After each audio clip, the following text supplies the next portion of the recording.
Capes on the Couch podcast is for entertainment purposes only. Dr. Issues is a psychiatrist, but he is not your psychiatrist and does not have knowledge of your individual situation. For any personal mental health concerns, please consult your own healthcare providers. For medical emergencies, please call 911 or the designated number in your area immediately. Remember that you are not alone and help is out there.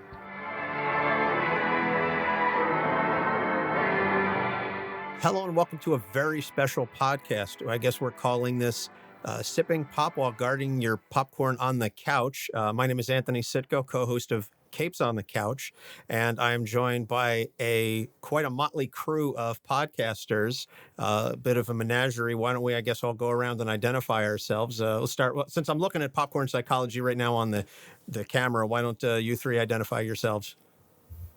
Hi, I'm Brittany Brownfield. I'm a child therapist. My name is Ben Stover. I'm a clinical director and individual therapist.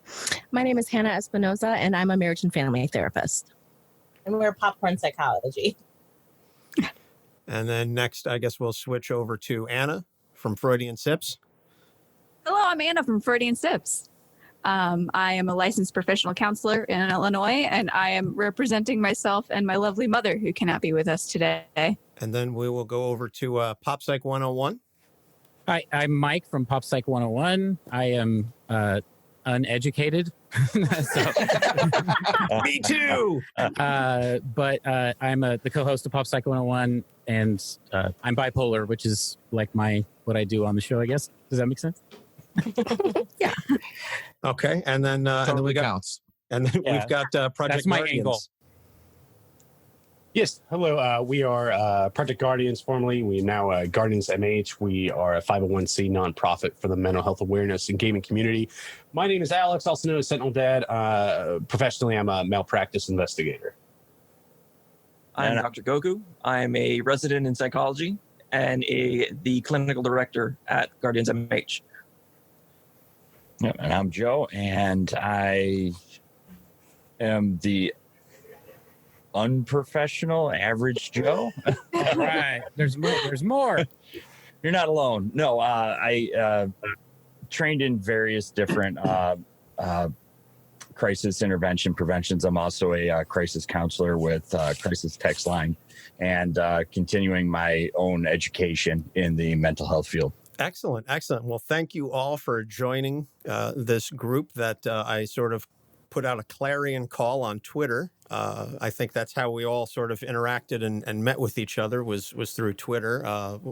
My show, Capes on the Couch, my co-host, Doc Issues, is a board-certified psychiatrist. So like some of you, I am not a professional licensed. I'm not a mental health professional. I'm an attorney by trade, but I'm just somebody who really loves comic books. And unfortunately, Doc could not join us today because his work has been absolutely ridiculous. He got a new position, and then I think everything just went to hell from there.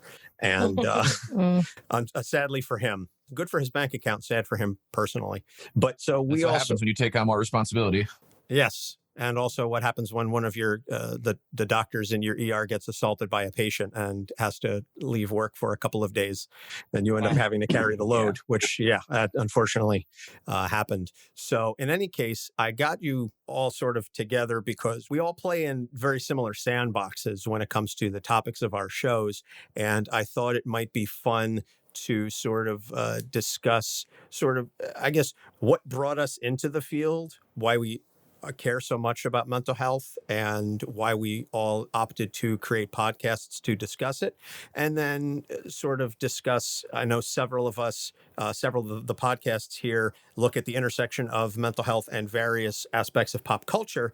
And so we can discuss sort of the progression of the depictions of mental health through our respective chosen, I guess, areas, as well as personal stories. So I guess I'll start with myself.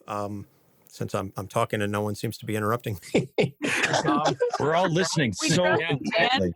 I am not that interesting to listen to, I swear. We specifically said, though, try not to interrupt.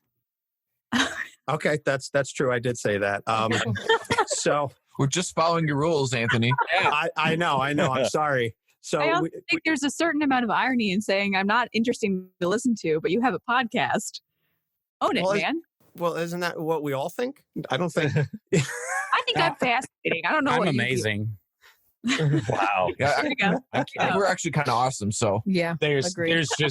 there's just so much humility floating around right now. I know, seriously, it's amazing that your heads have all managed to fit in the frames of the video that I'm looking at on the podcast. You must have amazing neck muscles. Important for mental health.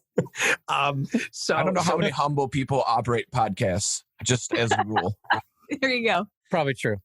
Fair enough. So Fair enough. So in any case, Doc and I started this about a year and a half ago or so because we were driving to Pittsburgh for a Tough Mudder, and we were talking about how we've always wanted to talk about the intersection of mental health and its depiction in comic books. And we thought about a book, and we thought about a couple of different things, and we settled on a podcast because Doc wanted to retain some semblance of anonymity with his professional life.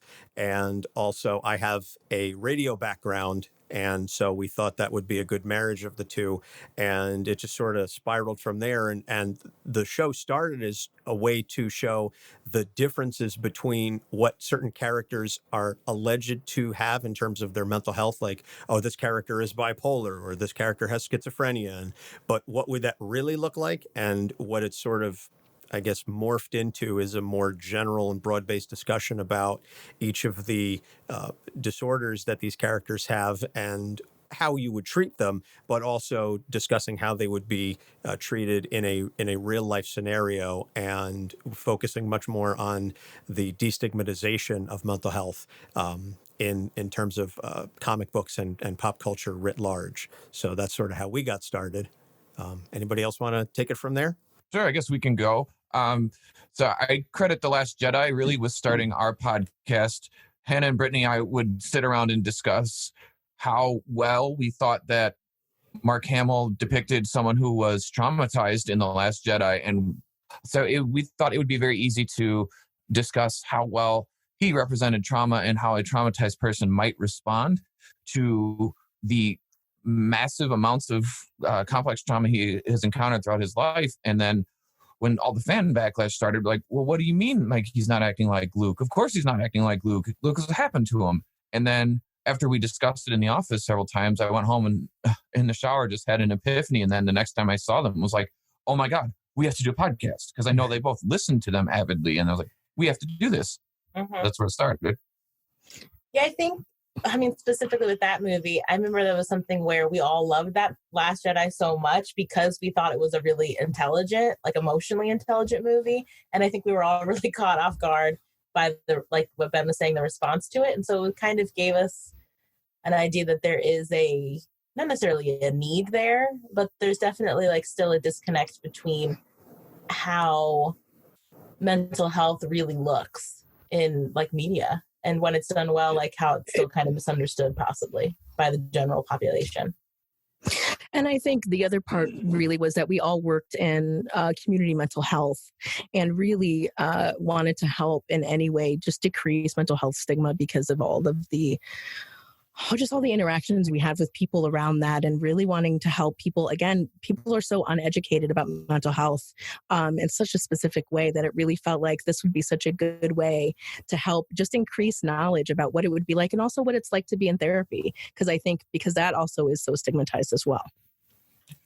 Right. And then I think the last thing that I'll say about us is what started it, at least got me thinking about it, was my favorite class I took in undergrad was a psychology and film class, and reading the textbook we use for that. And then also finding Dr. Travis Langley's books on like Batman and psychology and all the myriad of geek psychology stuff he has done. All of those inspired me to kind of go this direction with it and want to communicate about mental health to destigmatize it in the way Hannah was talking about and put it so well.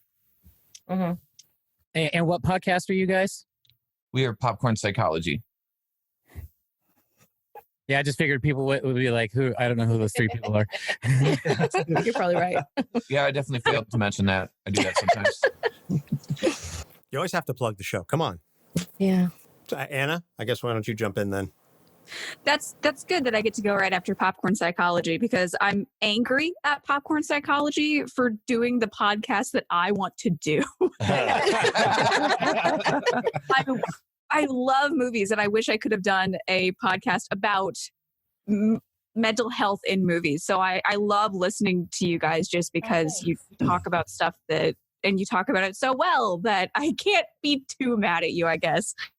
But I one of the reasons that we wanted to start a podcast mainly is just because we talk about this stuff anyway. One of the things that I love about I'm Freudian Sips, by the way. I was about to say it. Gotcha. I am also Freudian Sips with my mom, Bonnie. She can't be here today, but we are always getting together and we're always talking about new concepts and we're talking about different theories in psychology. And eventually it just got to this point where like, we should be recording this and maybe other people will want to listen to this as well, because I really love that when we do these weekly episodes on the various things we talk about, that I always learn something. And I feel like a really important part of being in this field is just constantly learning and constantly growing and constantly, expanding our minds and our own viewpoints. So I think it's really cool that we've given ourselves an opportunity to do that every week. And very much like you, Anthony, my mom has a background in radio. So we were able to kind of join those two ideas and start something that we hope people like listening to as much as we like doing it. I think you guys are a hoot and a half. It's always a pleasure to listen to the way the two of you interact and play back and forth with each other. We are not quite as directed as some of you guys. Like I really admire that you guys have this, like, we talk about this and we talk about these things and how they go with mental health, and we're just like, let's talk about a person this week. Let's talk about an idea. I don't know. Guardians? Yes. So we are the GuardiansMH podcast. We actually just changed our name from Project Guardians since we established our 501c3 nonprofit. The new name is awesome. Congrats. Thank you. It took a lot arguing with the state of New York trying to get the proper nonprofit name. But the podcast is an ancillary item for us. Like we started off, Joe and I did charity streams for a couple of years, just back and forth for different causes. And I think Joe asked me, he goes, so what are we going to do next? I was like, I think I want to do something with mental health. And we were just started right away. I personally, I had a struggle. I'm a suicide survivor. So that kind of fueled my passion for it. And so we started this. We said, all right, well, let's do a mental health awareness stream. And like, as we got closer to it was picking up a lot of steam. Like a lot of people were really into it. It's like, all right, well, maybe we'll make this like a yearly thing, or we'll do different causes every few months. And that's what we did. And that evolved into a mental health awareness community specifically for the video gaming community.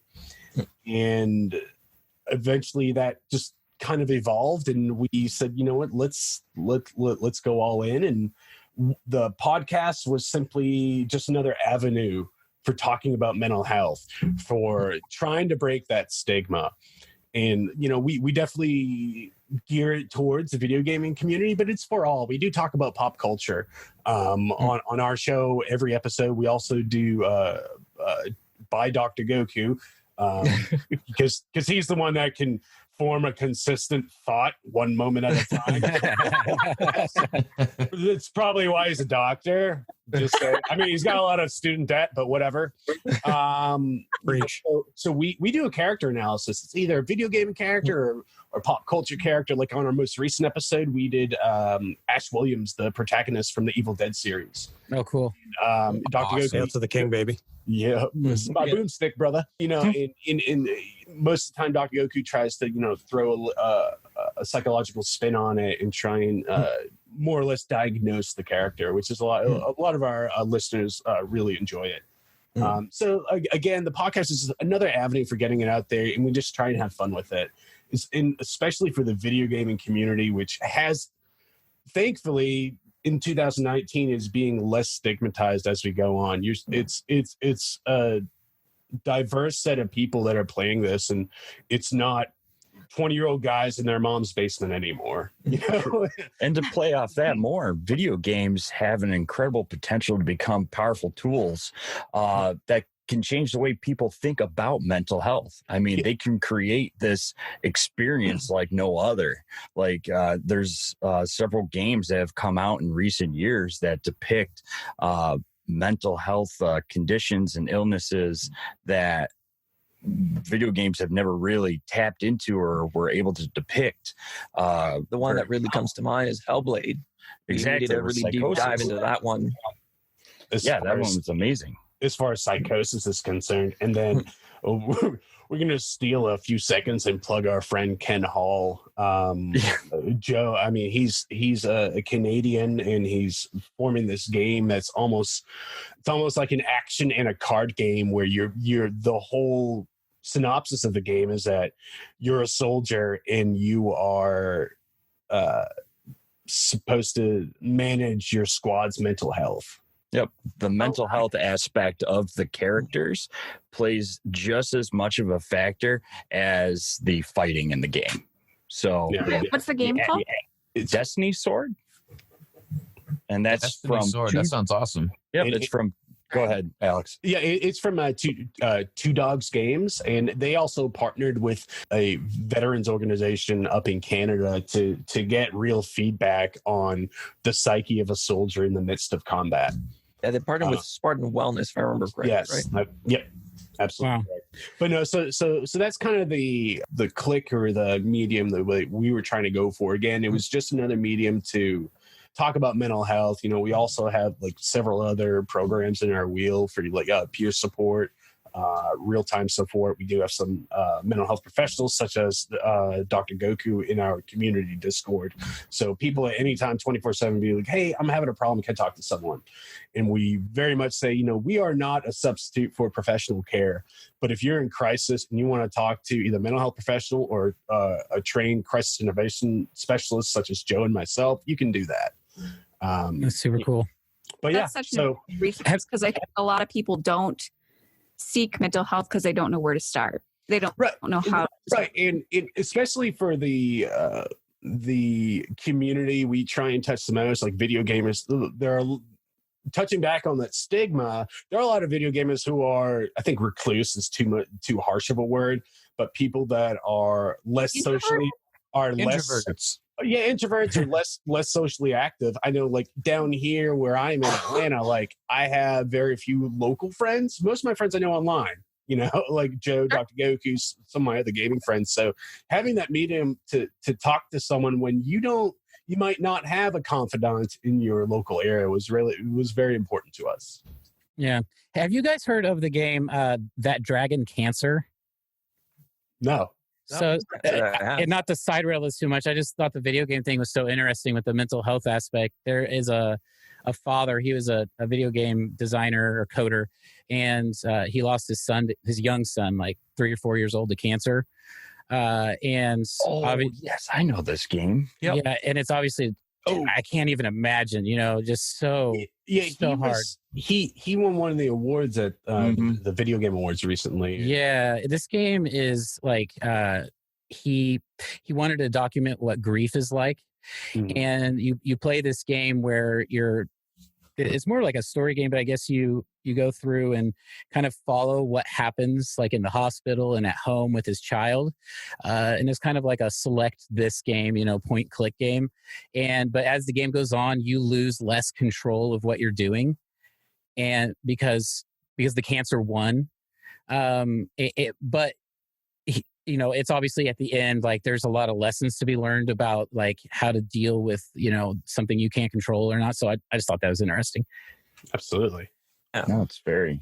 That's I don't know how far we're actually going into game. Depression Quest is a really good little That's game. A great one.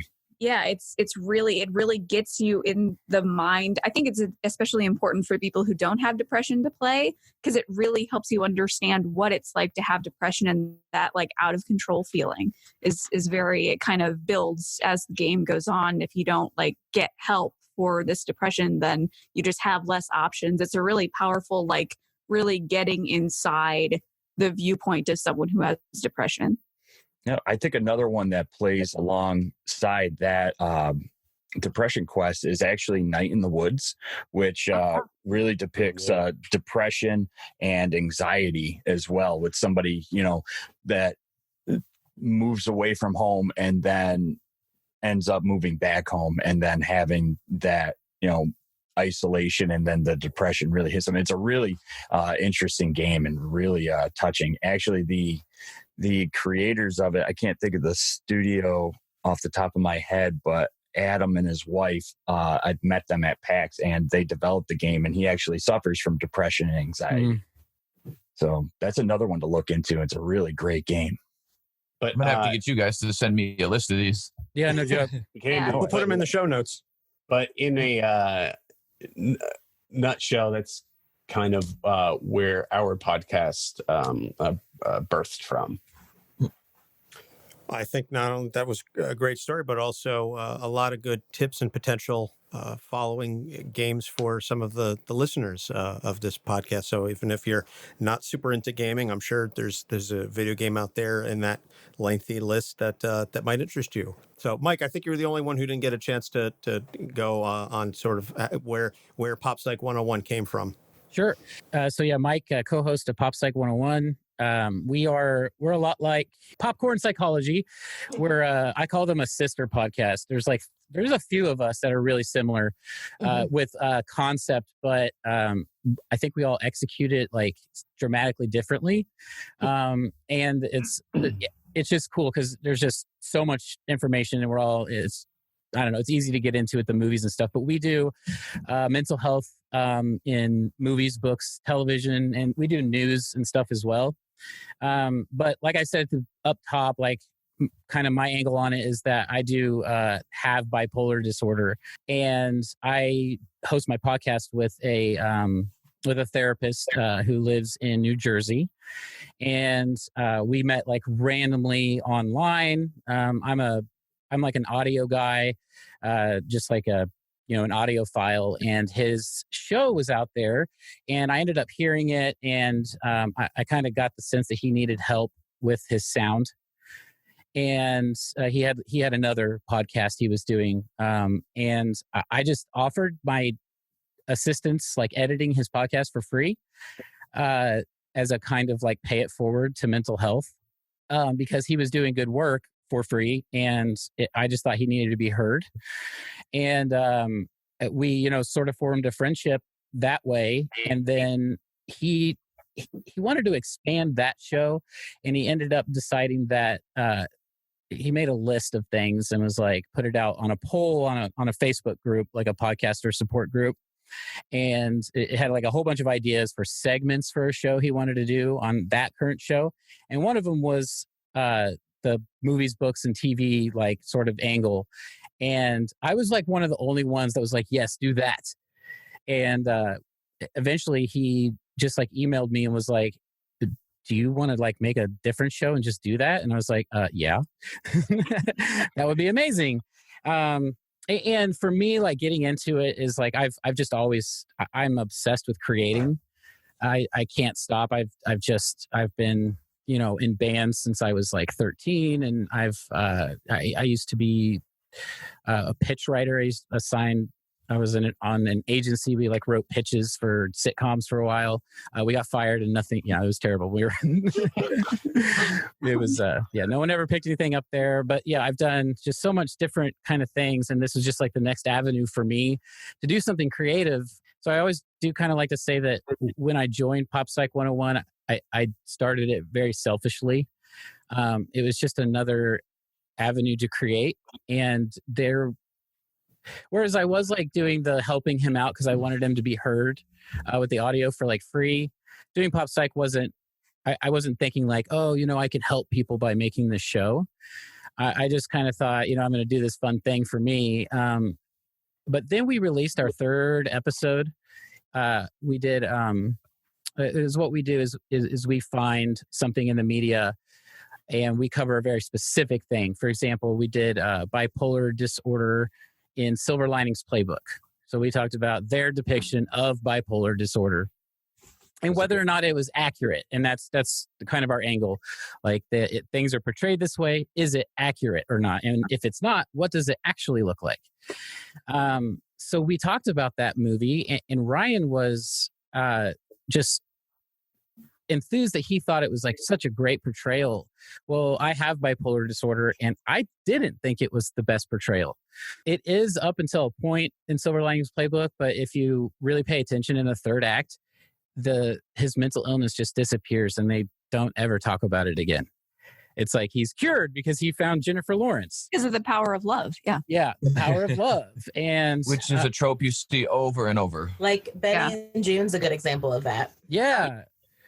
And it's just like Johnny Depp and she's fine. She can live independently all of a sudden. Yep. And so we, like, Ryan had an opinion, and like by the end of the episode, he was like, whoa, I didn't think about that.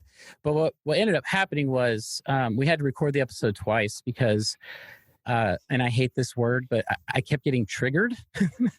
Oh, sure. And I had a really hard time talking about like the intensity of his bipolar disorder that was being portrayed. And I just kept like stumbling over my words, and I couldn't think, and I was asking terrible questions. And, I'm an editor. So at the end, I was like, I think this is salvageable. And he's like, okay. And what I ended up doing is I just put it out without any edits in it, because it just felt like this really happened to me. I was triggered by these events that reminded me of me. Anyway, the point of that is, apparently that reached people.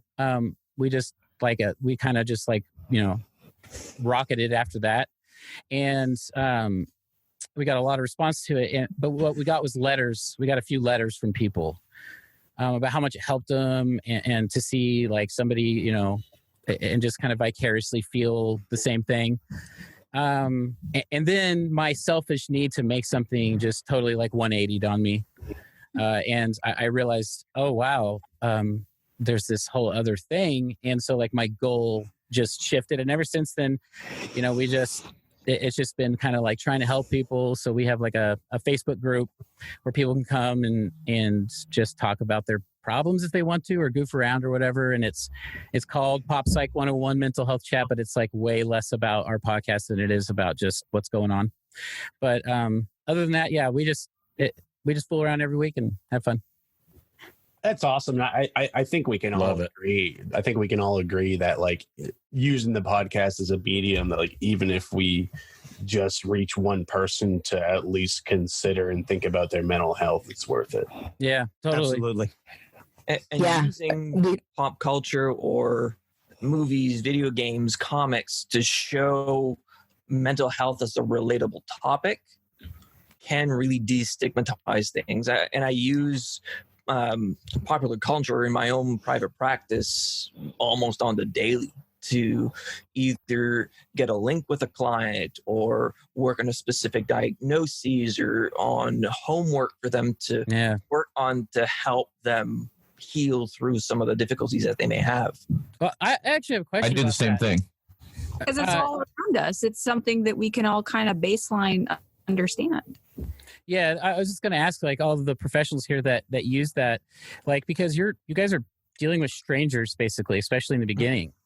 And it's like, I don't know, do you think, like, most therapists and psychologists do that because, like, it's the way in? Not really. It depends on the therapist. No. Yeah. For me, I've had an interest in popular culture, mainly comics, video games, since I was a kid, and it followed me through undergrad. I did my graduate thesis on it. I got certified as a superhero therapist this year, and it's just part of my entire upbringing. And as a quick sidebar for the character analysis we talked about, we made Dr. Goku, as a Canadian, do a character analysis on Captain Canuck. True story. Oh, no. That was fun. Awesome. How did that go? Yeah. That was awesome. It was good. It was surprising. These guys are awesome. I'm telling you. Got to do all of Alpha Flight then. You can do Logan. You can do Wolverine. Not good. Yeah. All of that we haven't Sebastian. even touched on. We haven't All really the touched best any of the really character. big characters yet. Yeah. Ryan, yeah. the therapist on my podcast, like he won't do Batman. Yeah. Yeah, Doc- get that. Doc I won't fucking touch hear him. that. Oh You shit. know, He's like Superman it's and Batman done. are the people you don't really want to touch. That's what Doc says on our show all the time. He doesn't want to do Superman. He doesn't want to do Batman. We did Captain America, and even that was a difficult one to discuss. We only did that one because one of our top level patrons said, "Oh, I think you guys should do Captain America." It was like, well, Yeah, well, we And did I Cap had 2, no and Cap allegiances. was tough. I mean, I talk about Batman in every podcast. yes, you do, Ben. Yes, you absolutely do. I'll tell Mostly you one it's of just to be. Mostly Whenever- to troll Hannah and Brittany. But Yeah, mostly it's just like a dick move. I'll tell you one of our favorites we did was Squirrel Girl. Aw. Nice. It's a very fun character. Hey, she was.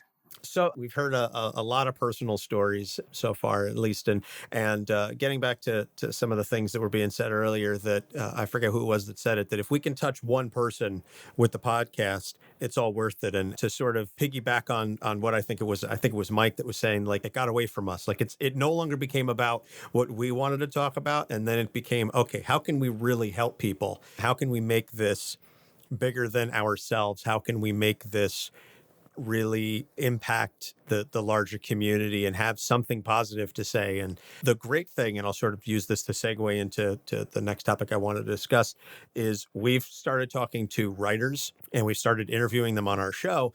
And what I've really been fascinated with is this notion that the writers nowadays have really started to take a lot of the mental health considerations into their writing, and that they focus much more on really humanizing these characters, because back when comic books started in like the 30s and 40s, it was tautological. Good guys were good because they were good. Bad guys were bad because they were bad. Like that was it. It was black and white. There wasn't a whole lot of gray there.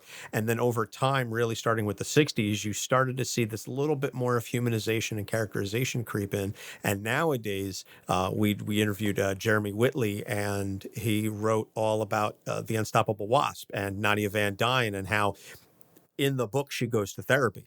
And that is shown. And I interviewed Robbie Thompson at New York Comic Con, and he wrote Silk, who went to therapy. And I think one of the things that we're seeing now is this idea that depicting characters with legitimate mental health struggles is okay, and that it's okay to not be okay, and it's okay to show that. And when we were talking to Jeremy, his depiction of Nadia going through a bipolar episode, she went from the manic to the depressive. The time frame was slightly compressed, but the depiction itself was incredibly realistic and did such a service to show what that is really like. And that bipolar disorder is not two-face flipping a coin, that there's actual depth to it. And so what we've seen over the years, and certainly in recent history, is a much more realistic portrayal of mental health struggles in comic books. And I think it's for the better. And I think that if someone reading these books sees the characters going through this and they're like, wow, they're a superhero and they can do all these things, and yet they're struggling, and they're going to therapy, then if I'm struggling, I can go to therapy, because if they need help, and they're like a superhero, then sort of like it makes them more human, and it can impact people. And that's what we like to talk about on the show. And I don't know what everybody else is. I'll just sort of throw this open then. I don't know what everybody else's experience is in your field of expertise or on your show or whatever, but what have you seen in terms of the depiction of mental health struggles throughout pop culture as it's progressed through time? I think if I can jump in, that I think one of the most important things you just said is that those characters are going to therapy. They're not just getting better because they're dating Jennifer Lawrence or whatever. They're actually working on their stuff, and they can. It's not just going to be a magical fix. It's going to be a lot of hard work. And I think that a portrayal that's been in media is something is going to happen. A big thing is going to happen, and then you're going to be better. And that's not how it works. And I think the more that media depicts that it is a journey instead of just an event, I think that gives people hope that just because they're not better after they go to therapy 1 or 2 times or something big happens, that it's like, well, then I'm not going to be better ever. Right. Because it's not like, like bipolar disorder or like a personality disorder is going away. It's got to be managed. It's not this like 3-act thing and, woohoo and all that kind of stuff. Right. Well, I'm done working on my mental health. Yeah. Well, I know for us, I know Dr. Goku's like a broken record with it, but it's a record everyone should keep playing. But I mean, mental health, along with your physical health, of course, is a marathon, not a sprint. Yeah. Yeah. And it's one thing I see a lot in my practice is some of the new clients, they want that quick fix. They say, all right, 1 or 2 sessions, because they're used to going to their medical doctor saying, all right, you have this, take this pill, you're good to go. Yeah. And they expect kind of the same thing within therapy and not seeing it as, okay, this is going to take 6, 12 sessions or a year or more. Mm-hmm. And unfortunately, I know in the US and Canada, we kind of have different systems, but they're still rather similar in terms of insurances, in terms of mental health. To go see a mental health professional, most insurance companies pay for 3, 4, if you're lucky. It's treated as a luxury, not a need. Yeah, and it's something that you can do some work in 3 or 4, but you're not really going to get to the root of the issue and completely help the person manage what's going on. Yeah, well, one thing I've said repeatedly, and I've said to my wife, who's started going to therapy, is recovery is not linear, and I think that's another important thing that a lot of people miss. That if they're improving, quote unquote, or that they're managing it better, and then they have an off day, all of a sudden, oh well, I guess this didn't work or whatever. No, you're having a bad day. It's a setback. It's not a reset. If you can keep that in mind, a general that if it's possible to keep that in mind, that it's not linear, that you may take 3 steps forwards and then 1 step back, and then 4 steps forwards and 3 steps back, or even 2 steps forwards and 5 steps back. But as long as you continue focusing forward, I think that's the key thing. And any pop culture depiction that shows otherwise, as you said, that all of a sudden, oh, I found the love of my life and therefore everything else goes away. Mm-hmm. That's not how this works. That's not how any of this works. Well, I know that Hannah and I actually watched Carrie last night, and there's a line in it where The original or the remake? The original. The original. Where Sue, the main non-Carrie character, goes through this whole big trauma of, all of her class dying and stuff, spoilers. And the mom said on the phone to her friend, well, the doctor said she's so young that she won't even remember this. And she's 18 years old. She's a teenager. And so that in itself is kind of the old school mentality that once something happens to us, we can just get over it. Get over it. Or after long enough, it won't affect us anymore.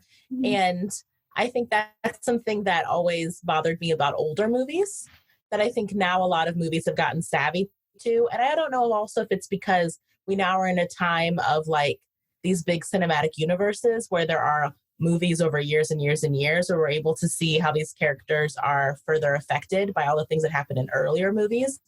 But I remember Hunger Games being one that really impressed me when I read the books and then saw the movies of, oh, this really horrible thing happened to her. And then she's continuously affected by that thing. Not this idea that's in a lot of media where once the thing that is traumatizing is past, then they're fine. They can go back to baseline like nothing happened. Right.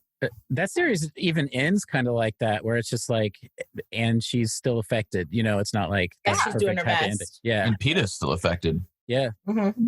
I was going to talk about movies because I have to go in 5 minutes. Well, you said you wanted me to talk about books. I'm not a reader. That's Ryan. But as far as books, are you talking about books? Thank God. Audiobooks. Well, I have listened. Audiobooks are fantastic. Yeah, but just as far as generally the portrayal of what I've noticed, we're on 50 episodes now, so it's okay, I'm really starting to get a grasp on the portrayal throughout history, and just in general, I would say my opinion is that it's hit or miss in any decade. There are some earlier stuff like One Flew Over the Cuckoo's Nest that's just so right on, in my opinion. They hit the nail on the head with that one. Right. And even to the point we talked a lot about when we did that episode, people don't like Nurse Ratched in that. She's like this like horrible villainous character throughout all of media, right? Like totally well known. When really, when you look at it from like our perspective or even a professional's perspective, you're like, she's just trying to do her job. And they portrayed her that way. And she just got a bad rap because she had to be forceful, you know? Well, yeah. And of course, when you take into account like the period in which it's supposed to be depicted. Yeah. And there's a lot of sexism. She was burnt out. Yeah.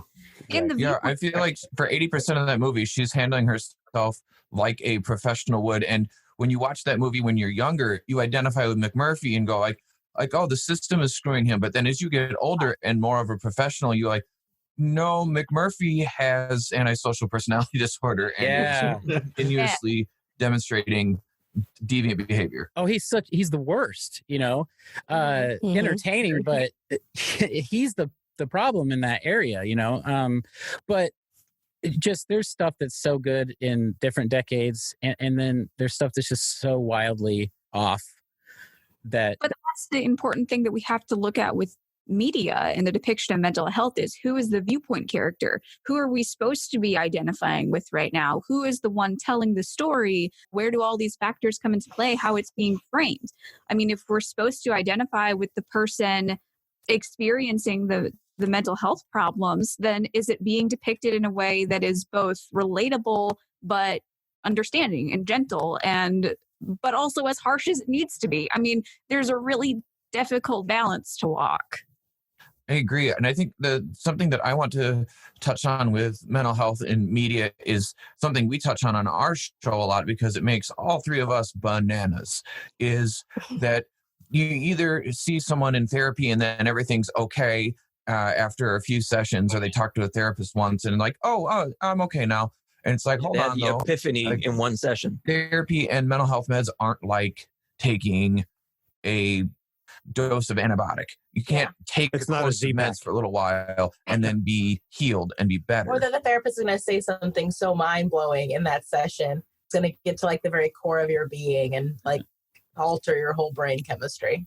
Right. I've had more than one person say, I thought this was going to be more like Good Will Hunting. Gosh, right. Where, yeah, we're sit and stare at each other till we have a breakthrough moment and choke each other against a wall. But you see, the other thing is that you see so many of, this therapist is actually your hidden love interest, and they were actually the person who you were supposed to be with. And you see that trope over and over and over again, and it drives me nuts. Oh, yeah. And that's like the most unethical. I couldn't even imagine a real life therapist. I'm sure it's happened a bunch of times, but it's against the law. As a malpractice, investigator, a lot. Wow. Yeah. You'd be shocked. Yeah, it does happen. We talk about it. What episode? We talk it in our episode of Step Brothers. We really go to town on everything. Yeah, we talk about it. Well, one of the things that I, like as a supervisor, I get trained to look at is the statistics of like what the ethical complaints actually come in as and what people get busted for. And, I'm sure like you as a investigator, you see a different side of it than I do. But the side that I see, at least in our state, past couple of years, is that it's not as rampant as media makes it seem. It does happen, but the range of complaints is of 20, there's maybe 2 instances where that gets to complaint, and then the other 16 are complaints about people not completing CEUs, which are continuing education, and then 2 more are people who didn't pay their taxes, and they find you for that. Yeah, and the sad part about it is that a lot of the times that these kind of things don't get caught until it's someone under investigation for healthcare fraud, which is about money. Right. It's a sad part of the North American healthcare culture. But yeah. So I guess the next thing is, I know we were talking and we've had a couple of personal stories so far, but what drove certainly maybe the professionals then speaking as a non-professional, what drove you to come into this field, or why is it that you wanted to enter and into helping others? Was there something that happened in your past? What's your origin story? I'll put it in comic book terms. Let's start with Anna, because I know Anna has to go soon, so I want to get her out before she pops out. We already lost Mike. I mean, I guess my origin story is that I have a lot of trauma in my past. My father actually has antisocial personality disorder. And so growing up with him, there was a lot of abuse, especially emotional abuse. And so I have grown up struggling with depression and anxiety. I've got a touch of OCD. There's a lot. So I know what it's like to be in the client's position. And so I just kind of, as I got older, this solidified in my mind, like I want to help people who are going through this kind of stuff. I think that's really common in therapy and being a professional. A lot of the people I met in schooling had the same kind of stuff where like they, if not they themselves experience this kind of stuff, then they know someone really close to them who does. So it does help to have that kind of inside perspective. If we're going to talk about media, then I know how important media is in just kind of opening up that it is okay to struggle with this stuff. I don't know if you guys are aware of the book Speak by Laurie Halse Anderson, but that I read that when I was really young. I want to say like 13 or 12. And it depicts someone who goes through, she's raped, and she goes through kind of the trauma of dealing with it and being really quiet about it and kind of getting to this place where she can get help for it. And I've never gone through that myself, but I related to her in how she was handling her trauma and just being able to read. And she was, like I said, she was the viewpoint character. So just being able to read something from someone who was going through the same emotions I was going through was really powerful. And I think that if we're talking about the depiction of mental health in media, that is something we need to think about, is how the people that are going through the same things are reading these and seeing these films and playing these games and saying, oh my gosh, it's okay to experience the things I'm experiencing. Like you said, like, oh my gosh, they're a superhero, they can deal with that. You know, they're a superhero, they're going through that. It's important for us to see that it's just a thing that we experience as humans. Yeah, it's a thing that happens to us. It's not a defining attribute of who we are. Exactly. Yeah, it's just a thing, and things happen. Very well said. Very, very well stated. Yeah, I do think it's important that there are those sort of positive depictions of people with various disorders and issues in media, because we as a species like to look for ourselves, and we are looking for someone to relate to in media. And so if we can find ourselves in that and we say, okay, well, if they're going through it, then I can do that. But do it in a positive way. And yeah. I think that's helpful. One important thing that's happening in media, and Ben, you kind of touched on this when you talked about The Last Jedi, is I think people were caught off guard by how Luke was being portrayed as someone who's gone through a lot and is dealing with that trauma. It's because the movie didn't say like, look at this person who's dealing with trauma. It's not a movie about trauma, but there is a character who is explicitly experiencing it. It just isn't stated. And I think if a movie or a piece of media isn't explicitly stated as, oh, a book about mental health and mental illness, then it kind of gets shoved under the rug a little bit. Or completely misinterpreted or eviscerated, even in the case of Last Jedi, by many fans. Like, if you look at how Joker was depicted, like it's very clearly depicted that this is going to be a mental health movie to take on Joker. And Last Jedi was, you're right, not even remotely. It's like, it's Star Wars, it's awesome, and go and enjoy Star Wars. I'm like, this is very different movie. This is a very different movie. They ruined my Luke. You know, those people. Mm-hmm. The butthurt fanboys. Mm-hmm. Yeah. So I guess I'll jump in really quick. So this is Hannah from Popcorn Psychology. I started seeing a therapist when I was 25. And my first therapist told me that maybe I should think about becoming a therapist. And I was like, what? I don't think so. I have way too many problems. So I struggle with depression, anxiety, and past trauma. And it was one of those experiences where once I got to grad school and I was sitting in my first marriage and family therapy class, it really felt like that was where I was supposed to be.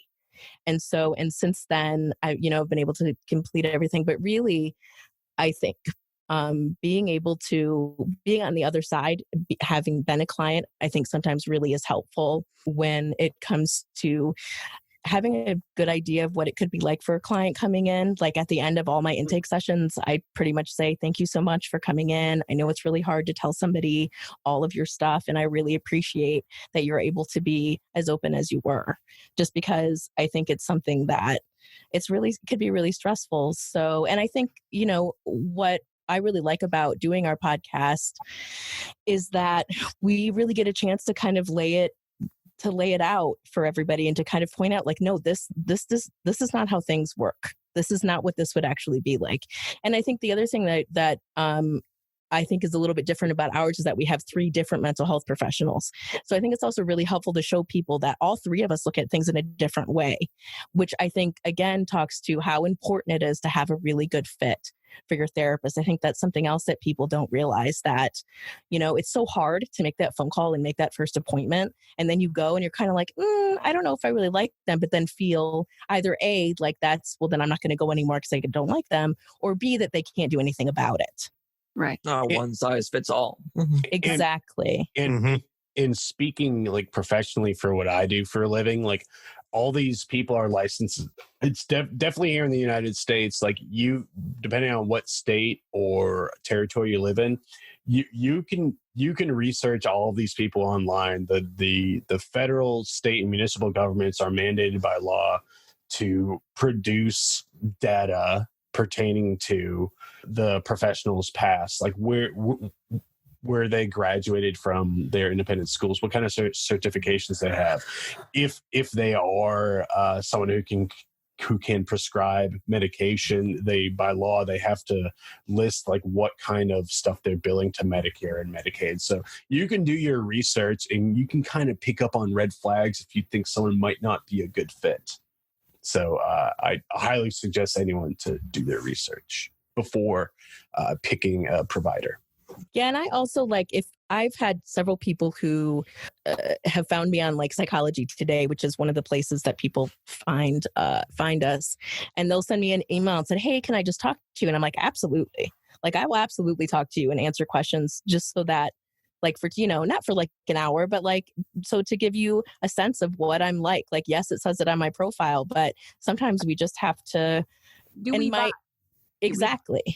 Exactly. Like, does it feel like you understand what I'm going through? Not necessarily, instead of having to wait until that first appointment and try to wait for that. And so, my anxiety has actually been something that I have to deal with when we record. Like, I have a whole setup. I'm currently holding on to like a crystal and a rock. It's like I have the whole thing I have to do. And actually, if you listen to our episodes, I don't really talk that much in like the first 5 or 6 episodes, because I'm so anxious and so worried about voicing my opinion and people thinking that I don't know what I'm talking about. And so, even that, can sometimes come up. And so I think it's also part of why I like doing this so much, because it's also actually helped me feel more, feel better about that. I know what I'm doing. Syndrome. Exactly. Those I have to go, guys. Bye. Bye, Anna. But thank you so much. Thanks for joining us. Those personal rituals are so important. Like, I myself, thankfully we record late at night, but I tend to have an adult beverage just because I have a horrible, debilitating speech impediment. Which doing the podcast, and I kind of host it on behalf of our co-hosts, it's kind of helped me in my comfort level, so my stammers and my stutters don't come out. So it's one of those things that's helped improve my physical health as well. Go so far. I don't take the opportunity to tell my story very often, so I'll give you guys kind of a rundown. So in my family, there's a long history of depression and also substance abuse. There's several people in my family that have died from alcoholism, and it's a returning struggle. It's actually why I generally don't work with substance abuse, because I have to draw a boundary for myself there. But as far as myself, I've dealt with depression and ADHD throughout my life. If you've listened to my podcast, you probably heard my inattentiveness happen at times where I get distracted by things. But I also, at one point, due to that unique combination, was misdiagnosed with bipolar for a long time and took medication for that ended up poisoning my kidneys. And that has created a sense of anxiety in me that I have to deal with at times about like just existential, like how's this going to impact my life and how long my lifespan, and try not to be angry and bitter about that happening, but also being able to come up to a point where I can understand the medical side of things that clients go through and the consequences of actually giving someone medication and how to kind of work with them to evaluate the benefits versus the cost, because I still do have to take medicine to manage the depression and anxiety, but I'm super weary of it because of what taking medication for years that I did not need due to a misdiagnosis. So it's helped me a lot to identify with that. I also am a cancer survivor. I got diagnosed with testicular cancer in 2016. Fortunately, I didn't have to go through chemo and all of that, but I did have to go through the process of realizing that my body might be trying to kill me and it might impact my ability to have children, and had to deal with that. And I've also had, while in grad school, dealt with a depressive episode that derailed me for a year of school, and have now gone through a point where people like, while in school were saying like, oh, I don't know, like, do you think you can make it through this program? And I said, yes, I don't quit. And now I've accelerated myself to where I've been one of the youngest managers promoted at my various jobs, and have been a clinical director for a while because of the perspective and determination I've been able to have, and have been able to use my resources to go to therapy and to take medications and have supports throughout my life that have helped me to find a perspective and skills needed to succeed despite having diagnosis and history of family mental illness. I mean, I can jump in now. This is Brittany from Popcorn Psych. That was Ben because he didn't say his name. I do that. See, the incentiveness. I don't have like an awareness of why I wanted to be a therapist. It's just something I kind of wanted to do for as long as I can remember. But there was no big like where I saw therapists as a kid, or I knew anyone who saw therapy. I don't know if like I saw something on Sally Jesse Raphael when I was little and it like brought something into my brain about the psychology. So I remember even like when you're like in elementary school and they make you like write down what you want to be when you grow up, I'd always put like a psychologist, but I have no cognizant idea where that came from, but it stuck with me obviously all the way till now, because I didn't even start going to therapy myself for like anxiety and some like depressive symptoms until I was in my 30s, but I've been doing that now for 2 years and it's been one of the best things I've ever done. So I don't have a super weighty origin story going into psychology, other than it just was something that very much interested me and something I've always been, I don't know, it's so dorky to say like I felt a calling towards it because that's so dorky. It's not dorky at all. I think it does feel like something I was always supposed to do and something I always thought about doing. Like I had Barbies that did like group therapy and I don't even know where I saw that. I have no idea where. That's what I say. It must have been a talk show or something, or like maybe it was on Days of Our Lives. I don't know. But that's kind of the long and the short of my backstory. Guardians, guys?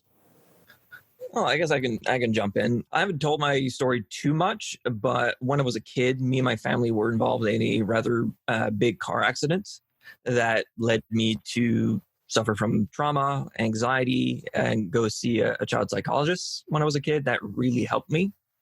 And growing up, I had some issues with anxiety, depression, where pop culture, mainly some of those Saturday morning TV shows, so the Batman the Animated Series, Ghostbusters, Ninja Turtles really helped me through it. And I had some difficulties through undergrad and grad school with depressive episodes that I've been in and out of therapy for the better part of my life. That has greatly helped me be where I am now. Wow. So, Joe, you got anything you want to? I think you're the last one. Am I really? No. No, yeah. I mean, my history is, it's not very grand or anything. I suffered from anxiety in an extreme way. I was actually medicated for several years for it and would go through panic attacks. And I've always been a very outgoing person. I always try my best to help others and this and that, but I just couldn't help myself. And then I started communicating more with people about, in my network to, take better care of myself. And that's when I reached out to my doctor and everything. And eventually I was able to work myself into a self-care plan, and then actually got off the anxiety medicine and have just been kind of dedicating my free time to educating myself as much as I can, where, with having a family and a day job and doing all the things that we all do and love to do, but educating myself more with mental health. And the more I learn, I figure I could pay forward to helping others. So I might not be a doctor, but I do my very best to get as many certifications and trainings and network with for great resources and do my best. Right now, I'm currently about 60 hours in on a 200-hour volunteering with a crisis text line as one of their crisis counselors. So several times a week, I'm on that platform assisting people going through immediate crisis. And that's where I am right now. That's my story. And I'm just an average Joe. Don't be fooled by my name. It is real. Like, I am an average Joe.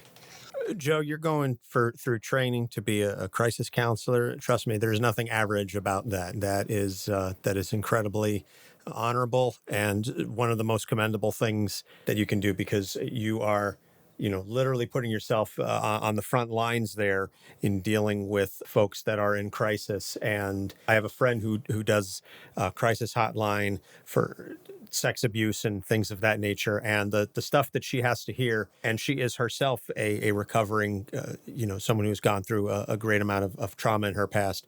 And folks like that, and I tip my hat to Doc, who's not here. I tell him all the time, and to all of you, both the professionals and the non-professionals, just everybody who does this. It's yeoman's work. My origin story, so to speak, I've posted about it on the site, and I've spoken about it. I was suicidally depressed in high school, and I did have a epiphany of sorts. I know we just spent like a whole hour talking about how you don't have this one event and clarifies everything for you, and it didn't clarify everything, but it did give me a sorely needed perspective. Long story short, that there was a kid in this. I was a junior, he was a senior, and he died in a car accident. And over the weekend, and we had come into school the next day, or I guess that Monday, and my religion teacher was talking to us, because I went to a Catholic high school, about the incident and how we were all coping with it. And he said, well, Tony's not going to get to graduate, and Tony's not going to get to do this, and Tony's not going to get to do all those things. And in high school, everybody knew me as Tony. And it occurred to me, like, had I killed myself, had I committed suicide, he would be talking about me. And just sort of from my perspective, that's how I heard it, and that's how it impacted me. And I was I look back on it now, and the fact that I didn't just flee the room sobbing hysterically, or I didn't just have an immediate breakdown in the classroom. I don't know how that didn't happen, but from then on, like I think about him from time to time, and I think about the impact that sadly that his death has had on my life. And so always trying to do everything I can to help others and to live a life that is worth celebrating, and paying it forward as much as possible. And so in whatever small way that I can do that, and this is like 20 years on now, 21 years basically, that it's been since that incident, that I think back on that, and the trajectory that my life has taken since then has been vastly different. And I know the signs now. And to some of the other points is I am currently researching therapists because I do want to talk to somebody, because I've spoken about depression as my recurring villain. To put it in the comic book terms that a lot of folks can understand is, depression is my recurring villain that he's never gone away. He'll be locked up in Arkham Asylum or what have you for a while, and I can manage it. But then eventually he breaks out and he wreaks havoc on my life, and it's not always easy to do that. And as a father now, I have a 6-month-old at home. My sister always says that having a child makes you deal with your stuff, makes you face your baggage more than anything. And I know we've got some parents in this chat, and I'm sure you understand that all of a sudden you realize you think you have everything figured out until you realize that you have to model for someone else. You have to model your life for someone else, and you go, oh, I don't want them to be, oh God, I have all these things that I haven't grappled with or I haven't chosen to face, but now I don't want my child to end up like that. So now I have to figure it out so that they don't have to go through the same stuff that I went through. So that's sort of my origin story, as it were. To piggyback on what you said there, Anthony, it's one thing with mental health professionals. I always say to a lot of clients is sometimes do as I say, not necessarily as I do, because sometimes we aren't the best models for proper mental health. I try to be as much as I can, but sometimes it's not the way kind of life revolves around. No, and I understand that. Yeah. Yeah. So knowing that we are not infallible, we are human, and we're going to have off days, and it happens. And it's something. Oh, go ahead, son. I was just going to say, to piggy on your piggy, what, like the moment you, like as a father, I have a 9 and a 6-year-old. Like once you accept that you have to manage that unwanted companion, that is your mental health, once you kind of accept that, you can kind of get on an even-keeled plane in order to navigate parenthood, in my experience, at least. In ACT therapy, one example they give is the therapist and the client are both climbing a mountain. The difference is the therapist is on a different mountain than the client, and they may be a little higher up so they can see a different path for the other person. But that therapist is still climbing their own mountain. I really like that analogy. And I certainly, acknowledge, and Doc would certainly agree with me, that just because you're a mental health professional doesn't mean that you are free of any, anything that you're a PhD or you're an MD or, you're a psychiatrist, psychologist, what have you. You've got it all figured out. Like, I know that's not the case. And Doc will certainly tell you he is far from an infallible human being. And he's been my best friend for over 20 years. And if anybody knows he's not infallible, believe me, it's me. But, I know that. And I think that that's an important thing that it's all about destigmatizing and breaking that down and understanding that therapists are people too. And therapists have to talk to somebody. I'm sure that the professionals in this room or in this chat, many of you probably talk to coworkers or you have your own therapist. I mean, is that a correct statement, I guess? Yep. It's certainly not uncommon for us to do that. Like I first had a therapist when I was 13, and I've gone back off and on as needed, but it's definitely common for us to either seek supervision to work through like professional side of things and the difficulties we may get from clients, or to seek professional counseling from another therapist on our own for our own issues. And it's important to be able to find the balance for that, because some issues are professional and others are personal, and you have to be able to figure out who's the right person to talk to for each of those different circumstances. Yeah, I mean, I won't ever be a therapist who doesn't have a therapist. I always have to have one, just for myself. I think it's the way that I am, and trying to be really aware, and just having somebody I can talk to about professional, just like you said, Ben, professional and personal things, and how sometimes, again,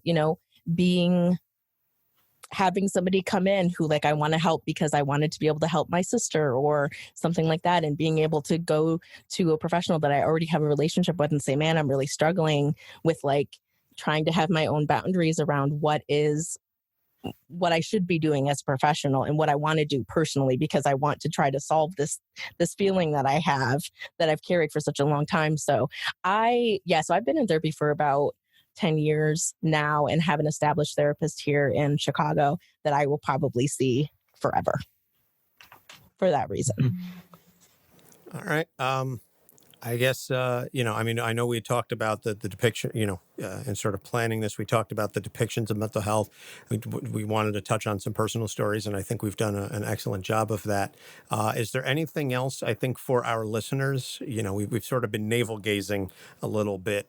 Not that there's anything necessarily wrong with that, but for our listeners, I guess, what's something that you all want to reach, since we are obviously all reaching people that may not necessarily be listening to our show specifically, but maybe somebody who hasn't heard Capes on the Couch, but you're a fan of Popcorn Psychology, or Pop Psych 101, and you're being introduced to Guardians listeners, etc. I guess what do you want to say to the listeners, both as maybe a professional or the non-professionals in the room, that hasn't been said already?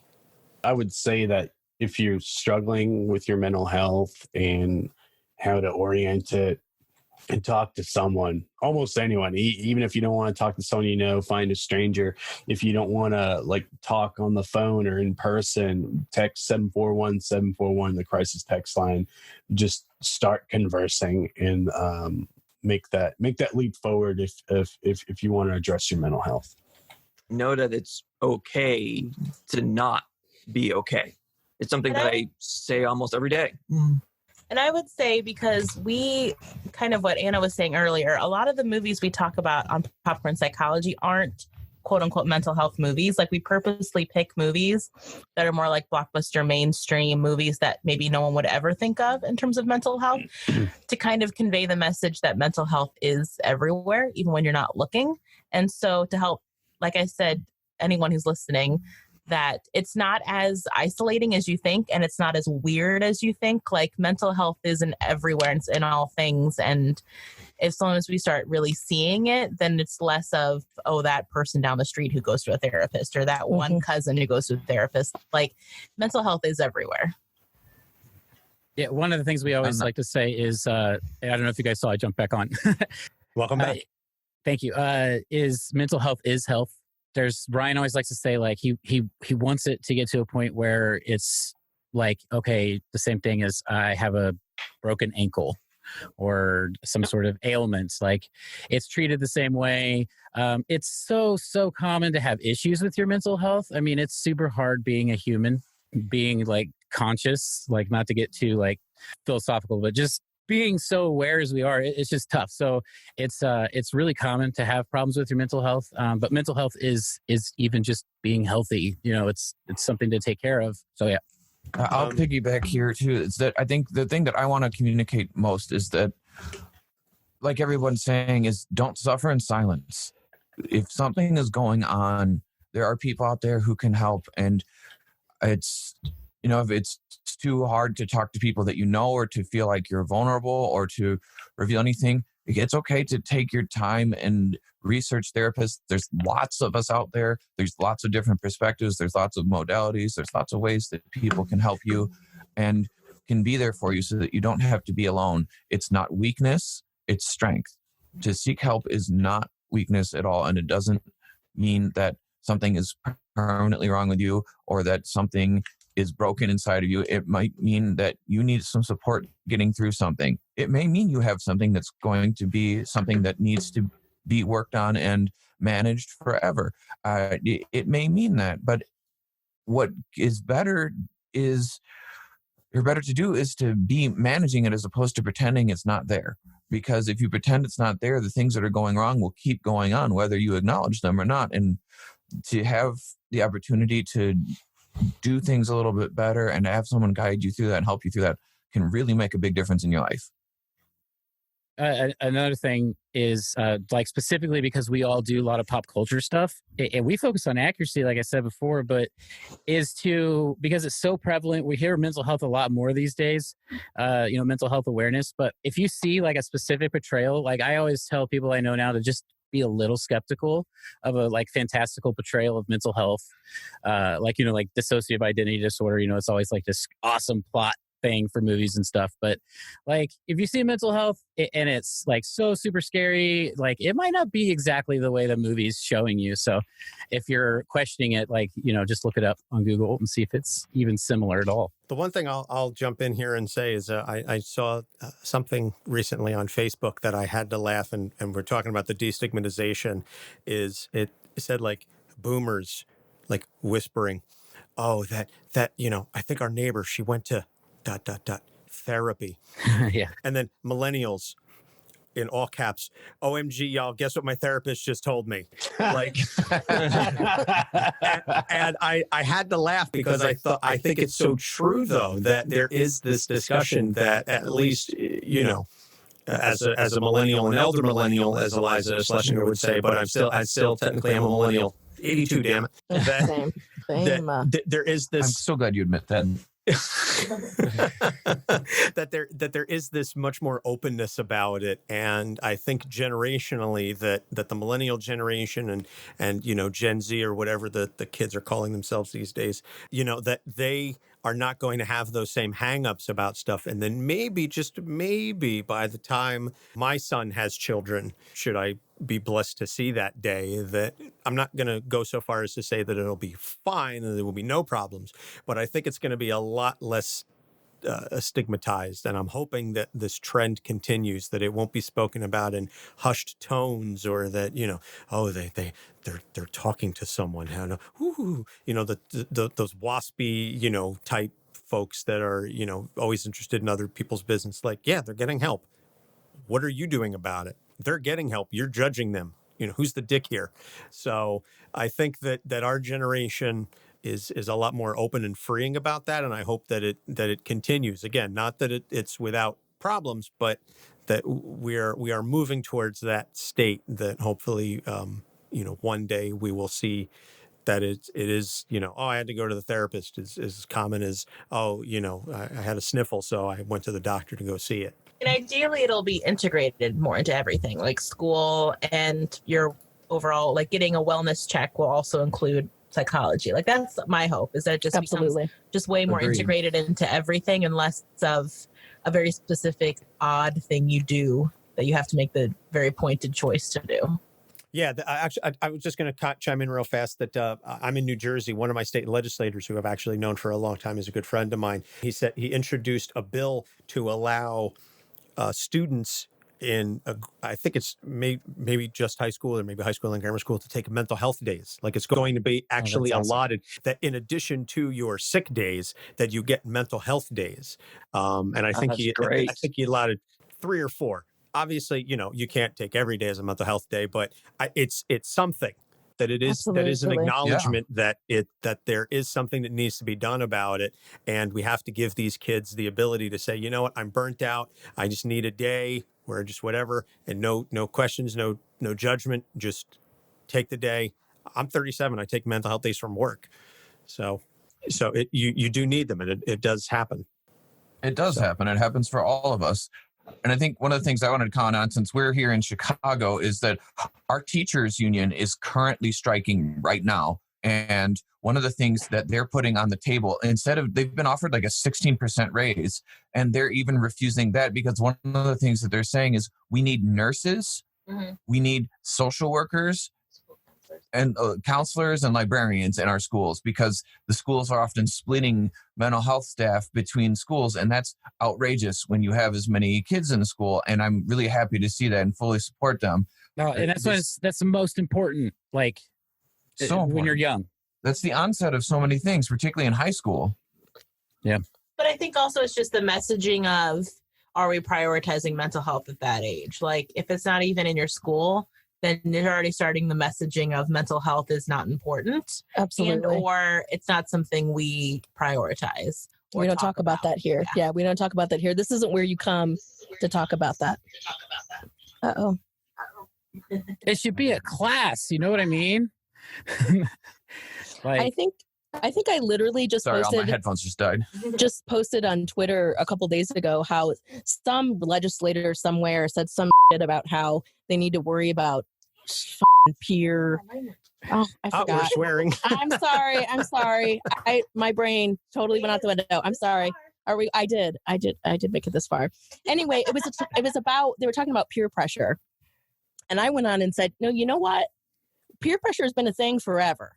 I'm not so much worried about that. You know what I think would be really helpful? Let's teach kids what mental health symptoms look like and maybe what it might feel like for them and the difference that would make in, especially when we think about the onset of some mental health symptoms and illnesses come between the ages of 17 and 24. The amount of people that I have in my office who have no idea that is the time when things may shift and why college might be so hard blows my mind. Even giving some general information would be so much more important than worrying about peer pressure, which will always be a thing.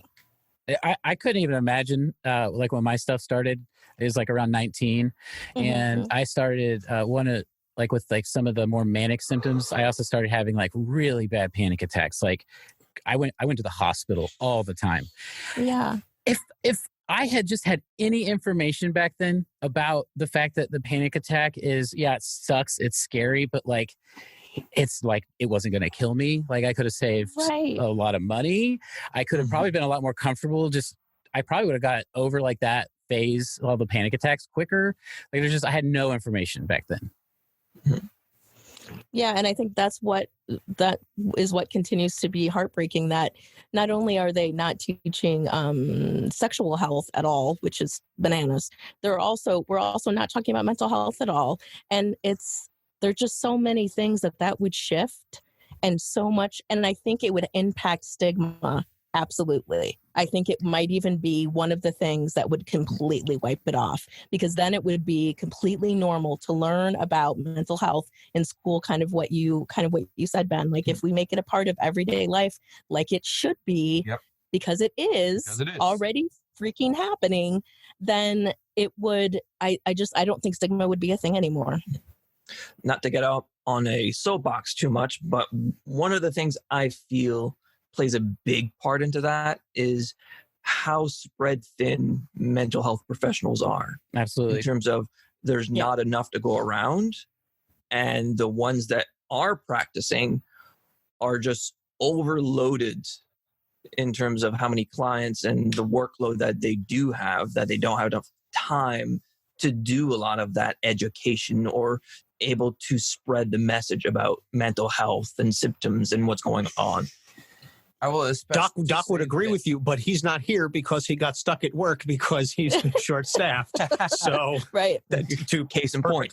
Exactly. Right. Case in point. And I want to piggyback here on that is that I was a supervisor. I mean, I still am, but I was a supervisor in a community mental health agency where Brittany and Hannah and I all worked, and we worked with the most chronic population. We worked with people who were hospitalized, and our goal was specifically to intercept people who are in the hospital and work with them on getting the resources to decrease hospitalizations, which, benefits the insurance companies, which manage Medicaid now, which I have issues with, but that's for later topic. But it helps manage that, but it also helps decrease the crisis moments of going to the hospital, because every time you go to the hospital is a traumatic moment. It's not something that's fun. It's not something that feels good. And it is like a loss of freedom moment. And something that we would see, especially supervisors, is that the number of people that we had to assign to one clinician was outrageous. It was just outrageous. For this high population, we'd have like 100 people to a clinician, and the amount of paperwork and regulations that kept coming. Like when the job started, the program lasted 4 years. When the job started, it was a breath of fresh air because we were able to have some freedom and the amount of documentation we did was sensible to what we were doing. And as time went on, it got so absurdly ridiculous that staff were burning out. Yeah. They couldn't handle the workload and do the interventions that the people needed. So it became a constant struggle of, do people have time to do the work that they need to do in order to make the interventions that they need to do, and also complete the paperwork that the regulators are demanding be done? As someone who's been hospitalized inpatient twice for suicidal stuff, and intensive outpatient for a while too, is when you get there, you're already really lonely. They take your shoelaces, and it's getting better, but like where I wasn't very comfortable. And then the people are so overworked that you're there for however many days, and you could fit all the meetings you have with people inside of like 2 hours, and you're there until they let you leave. So what ends up happening, you're not working on, there's just not a lot happening. So you end up, for me, like I ended up doing a lot of exaggerating about how much better I felt so I could get out. Yeah. I worked in a different field because I work in private practice, but it's kind of the similar type of thing. I had to reduce my caseload just because it was so much, and it just creeps up so fast. Right now I'm close to 100 clients, and I want to be around 80 just because I have insurance companies and regulations in terms of paperwork and things to write for either insurances, lawyers, a variety of things that I just do not have the time to do. And I know that that's the entirety of every professional in my city in terms of there are none in terms of free spots because we're so overbooked. Yep. It happens to all of us. It all reaches a point where I would have 4 more appointment slots or so in a day available if I didn't have to do as much paperwork as I have to do. I mean, like everything, there's a lot of different parts to this that need to be shifted and changed, but I'm glad that at least we're here and we're able to make a change and reach people that aren't coming specifically to see us. And I think the idea that helping one person, we've talked to a couple different people, or I think I was interviewed by somebody for a paper not that long ago, and they asked, what was your goal? Like, what is your goal for having your podcast? I was like, my goal is to help one person feel like they are heard or understood, or help them understand that they can get help if they have the resources. Like, and that's already happened. So we've kind of already met our goal.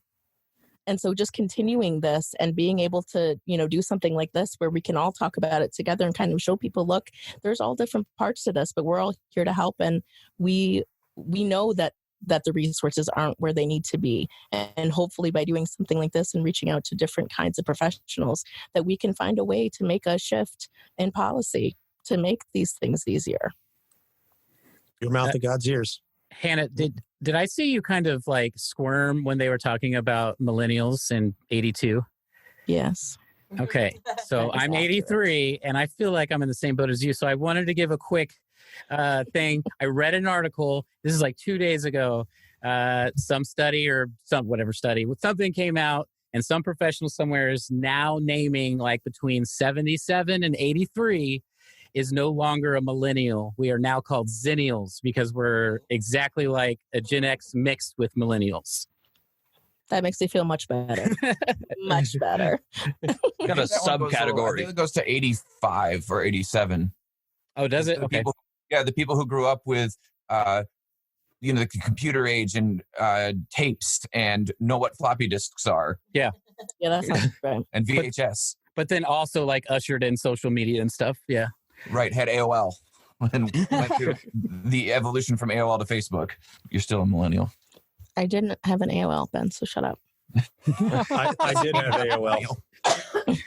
Totally. I did have AOL. I had, what did I have? I had Juno before AOL. Oh, yeah. I remember that one. Did you post that to your GeoCities page though? Oh my God. No, I did have a GeoCities page, but I was on AOL by that point. I had a Zanga. I I had a Zynga. Oh, I've never met anybody else who had a Zynga. I don't even know what that is. Oh my God. I hope nobody younger is listening right now. And it was Zynga with an X because it was cool.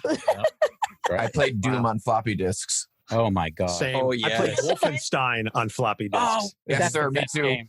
Wolfenstein Love 3D. Wolfenstein. Amazing. All right. I think we've, I think we broke away from the topic a bit. Let's, I guess I don't know what else to add. I mean, we've been going now for an hour 40. I don't know if any of our listeners are going to hold on for this long by the time the episode comes out. So do we just want to, wrap things up and I guess tell everybody where they can find you all on the internet and social media and all that? So I guess I'll get started. You can find us at capesonthecouch.live. We have Instagram, Twitter, and Facebook at Capes on the Couch. We have a Patreon page that you can go to, patreon.com/capesonthecouch. We have a TeePublic page where you can go and buy cool swag with our logo on it. And you can find me personally at Anthony Sitko on Instagram and Twitter. The views expressed on my personal page do not necessarily reflect those of Capes on the Couch. I feel I'm a little more free with my thoughts because I don't have to be on brand, so to speak. Who wants to jump in next? We can go. So we are Popcorn Psychology. You can find us at popcorn_psych on Twitter, at Popcorn Psychology on Facebook, and we're also on Instagram. I'll let Brittany tell you what that is, though. It's Popcorn Psychology, Ben. There we go. I do not use the Instagram. I'm a grandpa in that respect. I don't know. But, Instagram is... so you can find us in all of those places, and anywhere you find podcasts, we are available as Popcorn Psychology, and we look for Popcorn Psychology at Gmail if you want to send us a private message, and Patreon. We also have a Patreon now, patreon.com/popcorn psychology. If you want to check out a place to get some cool swag and interact with us, we're very responsive on any of those outlets. So please reach out to us if you want to talk to us more. And for GuardiansMH, you can find all of our resources and all the ways to get in touch with us just at guardiansmh.org. Twitter, Instagram, Twitch, all the social media places just at GuardiansMH. If you want to get involved, let us know. We also have a Patreon, which is linked onto our website as well. Me personally, you can find me most actively on Twitter and Twitch, just at Sentinel Dad, extra D on the end. Notice how we all got quiet because we were allowing Alex to do the close for us because he does it every time. We'll mess it up. It's true. That's why I don't go on vacation that much. For me, again, at GuardiansMH, but me personally, you can find me pretty much everywhere online at SSJ5Goku28. There you go. I guess poppsych101.com if you want to find us. You can go there, and then all of the social medias are at poppsych101. And then we're on all the platforms. You can listen to us everywhere. I don't think there's one we're not on. In places. And I know Anna with Freudian Sips had to leave early, but you can catch Freudian Sips just at Freudian Sips Pod on Twitter and also FreudianSipsPod.com for their podcast. Yeah, I literally just brought up their page just to give them a plug because I didn't want Anna to feel left out. Yeah, exactly. Same. I brought it up. Yeah, I can't plug my personal page because I'm a Making a Murderer fanatic and I would just annoy people. So. There's a podcast I follow. I don't remember which one, but in addition to their main account, or I guess the creator is a big fan of Big Brother. And so like every time there's an episode, everything is spammed with hashtag BB21, so much so that on TweetDeck I had to mute it because I just have to mute anything with that hashtag. I just have to leave because you're spamming my feed. I'm trying to talk to people and all I'm getting is stuff about people living in a house that I don't care about. So I guess that's going to wrap it up then. So thank you all to everyone for joining this and for answering my call to arms, so to speak. It has been an honor and a privilege to share the same space and to play in the same sandbox with all of you. And I hope that we can all do this again. And, maybe this can lead to smaller groups. Now, the Avengers have formed and we've had the thing. Now maybe certain Avengers can pop up in other Avengers movies. So some crossovers. Oh, yeah, God. Yeah, it's already happened in a couple of these. Well, I was going to say, yeah, I know, Popcorn Psych and us have shared the the stage together. Oh my gosh. I went on with Guardians once too. So yeah. And I know Doc has been meaning to reach out to you, Dr. Goku. I know I keep telling him, but and that'll be just him so that the two of you can talk all real therapy type stuff. You don't have to worry about me. We can nerd out. Yeah, exactly. You can nerd out and you don't have to worry about me going there. Well, I don't know what these things are. I just feel like such an idiot whenever Doc goes off on his stuff because I'm not the professional. I'm totally going to make a graphic mental health Avengers of all of us. Oh, Yay. Oh, sweet. I think that. Well, then you need to get that done before this episode drops, so that we can put it as the art for the page. Right. And, Anthony has the Cap tattoo, so he might get dibs on Cap. Yes. If we're all Avengers, can I be Captain America? Moon Knight. Or Moon Knight. I'm okay with that. All my tattoos are DC comics. Everyone. I feel so alone. Put in the tweet after this who you like, and I'll figure something out. Awesome. That's fantastic. So again, thank you guys so much for doing this, and we'll have to do this again at some point. Yeah, thank you so much, Anthony. Thanks for the invite. Thank you, everybody. Yeah. Capes on the Couch podcast is for entertainment purposes only. Dr. Issues is a psychiatrist, but he is not your psychiatrist and does not have knowledge of your individual situation. For any personal mental health concerns, please consult your own healthcare providers. For medical emergencies, please call 911 or the designated number in your area immediately. Remember that you are not alone and help is out there.